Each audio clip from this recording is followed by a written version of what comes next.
And so again, we have to ask ourselves, is Trump aware of that, or is he just blundering about, falling into every pitfall and buying into every provocation that is thrown his way? I personally don't think so. I think this is too dumb. It is too glib and shallow. And I think that these provocations are by now so obvious that I doubt that even Kaja Kallas would fall for it, let alone Donald Trump, who does have some intelligent and experienced people to advise him on all these things. And I think that at the moment, there is no question that Russia is winning the battle for Eurasia. They're winning the battle for control of Eastern Europe. And there's nothing the United States can do about this. The United States cannot reverse this. And so if you're looking at that situation, are you going to side with the loser, with the losers, not just Britain, but the whole EU and NATO? Or are you going to look to side with the winners and cut deals with them because they are in the driver's seat now? So if you want to get a seat at the table, you need to make nice with Russia and with China. And Trump is trying to make nice with Russia and China. In spite of this, I'm disappointed in Vladimir Putin. I give him 50 days, I give him 10 days, I give him 12 days. I don't think any of this matters a whole lot at all. And when the 12 days expire, then what is he going to do? I think he must know that there's nothing he can do, actually. And then he's been imposing tariffs left and right, secondary tariffs against people who dare to trade with Russia. This, again, is so colossally idiotic. It can't possibly be what it seems at the surface. And what it is, Trump taking advantage of politically expedient pretexts to do what he wanted to do anyway, and that is impose tariffs on foreign trade. And the reason he's doing that is not to punish China, to punish India, to punish Russia. He's doing that because he wants to create protective barriers for American manufacturers. He wants to, this is what he's been saying for a long time. He wants to bring industry and manufacturing back to the United States. How do you do that? You impose tariffs against imported goods. And so now, a lot of people are saying, he's creating a disaster because the price for that won't be paid by China and India and so forth. Obviously, that's the case. The price will be paid by U.S. importers and by the U.S. consumer. Yes and no. The importers, Trump already wants out of the equation because he wants manufacturers instead of importers as the foundation of his economy. And then the U.S. consumer will very quickly have the choice of buying U.S. manufactured goods rather than imported goods. Now, this is going to cause inflation. Yes, that's true. But you're going to have inflation anyway. And it's not like this system of open free trade is sustainable. It's not sustainable anyhow. So preserving this doesn't make sense. If it runs its course, it's going to collapse. And so you have the choice of maybe we can push it over, collapse it deliberately, and create a level field for American manufacturers to compete. And so I think that this is something that Trump has stated explicitly, that this is his intention, and he's doing it. Only he's not doing it by saying we're closing the United States to free trade. He's using all these daily events in the geopolitical arena to give himself the pretext to do what he wants to do anyway. I think that Russiagate is going to prove absolutely massive in its impact ultimately on global geopolitics, on international relations, especially on the special relationship between Britain and the United States and Britain's standing in the world, because Britain doesn't have standing. Its standing was on the shoulders of the United States. They have no military. They are economically and financially in an absolutely catastrophic state. And so they only get to play their role through proxies, and their most powerful proxy has been the United States. And I think that Russiagate is going to prove kryptonite for that relationship. And I think that the Epstein files are part of that, because the Epstein files are going to force cooperation from many powerful people who are going to have to choose between freedom and cooperating versus remaining loyal to the globalist cause and then suffering the consequences in whatever way. And I think that even now we can observe this, because there would be many clients of Jeffrey Epstein who should be screaming at the top of their lungs against Trump. Remember how it was in the first term. The whole media, PR, big tech complex was nonstop beating up on Trump, nonstop. Now they're very quiet, and I think there's a reason for that. And I wouldn't be surprised if the Epstein files aren't that reason. I think it's extremely difficult to judge what Trump has up his sleeve, because his habitual modus operandi is obfuscation and deception. And for as long as I've paid attention to Trump, it's been that way. He's saying something and then he does something else. I recognize that at this moment in time, probably most people are profoundly disappointed in Trump, and that the feeling that he has betrayed his voters and the MAGA base is widespread. But I'm not convinced that this is the reality of things, that nothing is what it seems. And so I would be very careful about judging Trump, because it is very hard for me to believe that he would now suddenly, after all this time of having a certain position and certain mission with his presidency, that he would suddenly pivot back to being the global hegemon and the enforcer of the global empire. I would be more open-minded with the idea that maybe, Trump being Trump, he's interested in putting the United States in the driver's seat of the global empire. Because let's face it, the British have been in the driver's seat. And now maybe he wants to take that position and impose himself as the dominant power in the world, and maybe dictate terms to Russia, China, Iran, India, and so forth. Or at the very least, approach all these negotiations and deals from the most powerful possible position. But the idea that he just went back to the same place where Joe Biden left off, that I don't believe.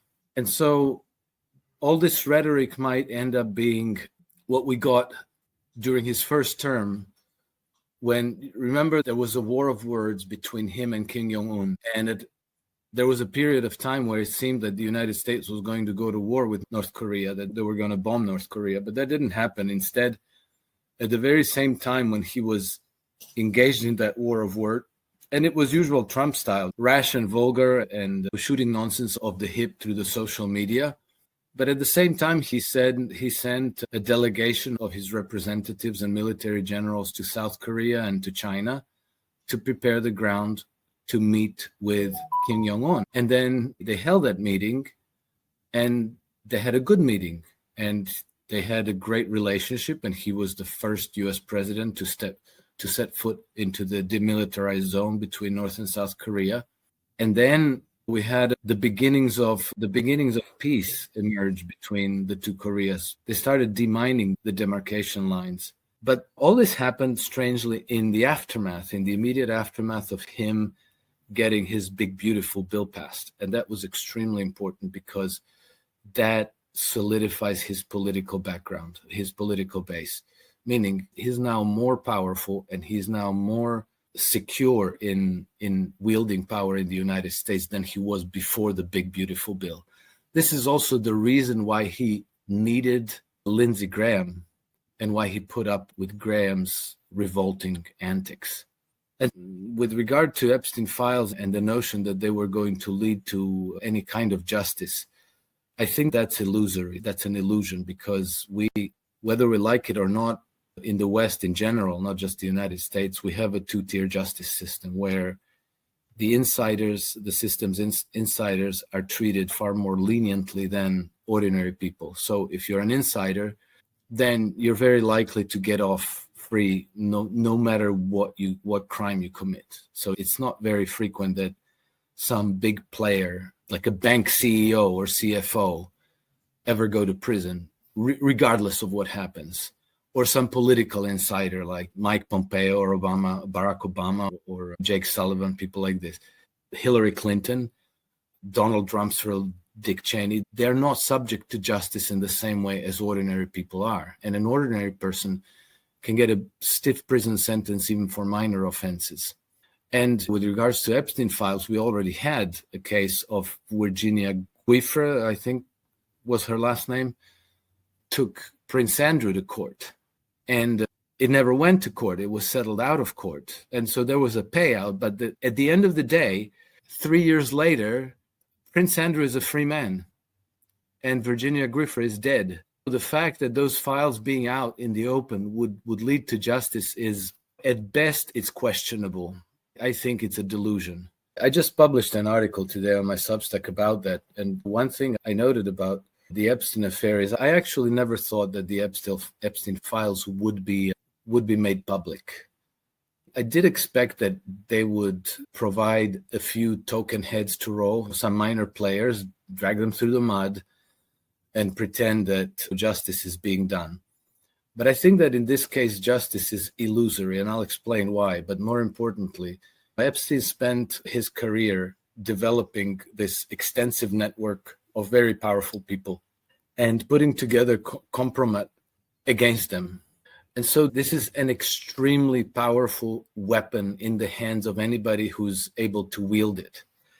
And now it's in Trump's hand, essentially. It's his administration that is now running the FBI and the CIA and the whole 17 or 18 intelligence agencies under Tulsi Gabbard. They have those files. They have those materials. And so that's extremely powerful as a weapon against your political opponents.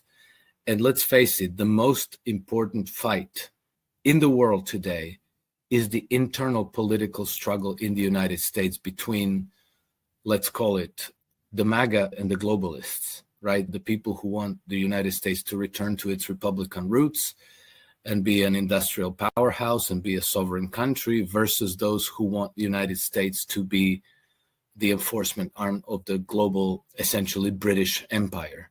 And to prevail in that fight, you need all the help you can get.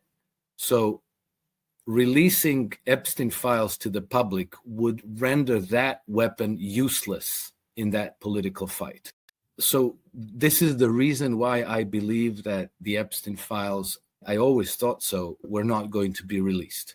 Now, the way Trump and his administration have handled it has been really poor from the public relations point of view.